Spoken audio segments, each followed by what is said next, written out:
তাদের অবদান ছিল। সেই অবদানের মধ্য দিয়ে তাদের কর্মকাণ্ডগুলো আমরা বাস্তবে দেখেছি।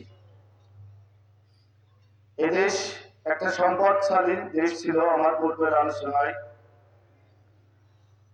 আলোচক উনি বলে গেছেন, আসলে এদেশ এত সম্পদশালী দেশ ছিল, পৃথিবীর 30% সম্পদ এদেশে ছিল। সারা পৃথিবীতে যত সম্পদ আছে তার 30% সম্পদ এই বাংলাদেশের উপরে ছিল। সেই সম্পদ কিন্তু লুণ্ঠন করে নিয়ে চলে গেছেন ব্রিটিশ থেকে শুরু করে নিয়ে এ পর্যন্ত। তারা এই সম্পদ কিন্তু লুণ্ঠন করে চলেছেন।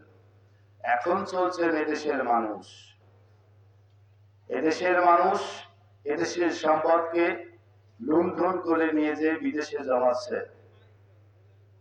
সুবিধা বঞ্চিত হয়ে পড়ছি আমরা সাধারণ মানুষ। তাই বিশ্বকবি খাজা বাবা ফরিদপুরি তিনি যে জাকের পার্টি গঠন করে গেলেন, তিনি যে আদর্শে জাকের পার্টি গঠন করে গেলেন, সেই আদর্শ আমাদেরকে বাস্তবায়ন করবার জন্য আজ এই মাঠে ময়দানে জাকের পার্টির মাননীয় চেয়ারম্যান মোস্তফা আমির ফয়সাল সাহেব আমাদেরকে সেই দিক নির্দেশনা তুলে ধরে বলেছেন, এদেশের মানুষের ভাগ্যের